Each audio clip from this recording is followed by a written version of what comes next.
पहले आप सिर्फ आरजेडी और नीतीश कुमार पर ज्यादा हमला करते थे, कांग्रेस पर भी हमलावर थे, लेकिन अब रिसेंटली आपने बीजेपी और नरेंद्र मोदी को अपने निशाने पर लिया है। मैं जितनी बात मोदी जी के बारे में पहले कह रहा था उतनी बात आज भी कह रहा हूं। मैं मोदी जी पर कोई व्यक्तिगत टीका टिप्पणी नहीं कर रहा हूं। मैं हिंदू मुसलमान की बात नहीं कर रहा हूं। मैं मंदिर मस्जिद की बात नहीं कर रहा हूं। मैं हर सभा में लोगों से पूछता हूं कि अगर वोट बिहार का है तो फैक्ट्री बिहार में लगना चाहिए कि गुजरात में लगना चाहिए।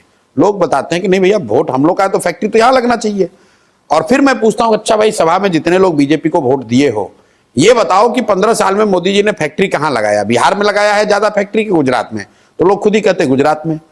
तो मैं ये कह रहा हूं भाई, ये तो नहीं होना चाहिए कि आप वोट बिहार में लीजिएगा और फैक्ट्री गुजरात में लगाइएगा। मोदी जी आए मधुबनी में, मधुबनी के अपने भाषण में मोदी जी ने कहा कि सहरसा से एक नई वंदे भारत ट्रेन चलेगी जिससे श्रमिक परिवार के बच्चे सुविधाजनक तरीके से महाराष्ट्र और गुजरात जा पाएंगे वहां मजदूरी करने। अब पहला व्यक्ति प्रशांत किशोर है जिसने इसका विरोध किया है। हम कह रहे हैं कि हमें ऐसी ट्रेन नहीं चाहिए जिस ट्रेन पर बिहार के बच्चे मजदूर बनकर, जानवरों की तरह बैठकर महाराष्ट्र और गुजरात में नौकरी मजदूरी करने जाएं। हमें ऐसी ट्रेन नहीं चाहिए। ये इतना बड़ा बिहार के प्रति पूर्वाग्रह दिखाता है कि आप कह रहे हैं कि वंदे भारत ट्रेन चलेगी ताकि तुम्हारे बच्चे, बिहार के बच्चे बैठकर गुजरात में जाए मजदूरी करने के लिए। क्या मोदी जी ने कभी भी अपने भाषणों में किसी दूसरे राज्य में कि भाई गुजरात से एक नई वंदे भारत ट्रेन चलेगी जिससे गुजरात के श्रमिक परिवार महाराष्ट्र, तमिलनाडु जाएंगे मजदूरी करने? इसकी आप गंभीरता को समझिए। बिहार भारत में रहने वाले बड़े वर्ग के नजर में मजदूर का सप्लायर है, मजदूरों की फैक्ट्री है। और ये बात इतना लोगों के दिमाग में घर कर गई है कि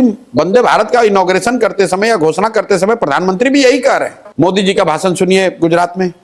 मोदी जी गुजरात में गए, उन्होंने कहा जब गुजरात 2035 में 75 साल का हो तो मैं चाहता हूं कि गुजरात की अभी से प्लानिंग हो कि वहां शिक्षा कैसे होगी, वहां इंडस्ट्री कितना होगा, वहां इनकम कितना होगा, गुजरात में कल्चर की स्थिति क्या होगी। वही मोदी जी आए यहां बिहार में काराकाट में तो कहते हैं यादव सब मेरा परिवार है, कुर्मी मेरा परिवार है, तेली मेरा परिवार है, कलवार मेरा परिवार है, पासवान मुसहर मेरा परिवार है।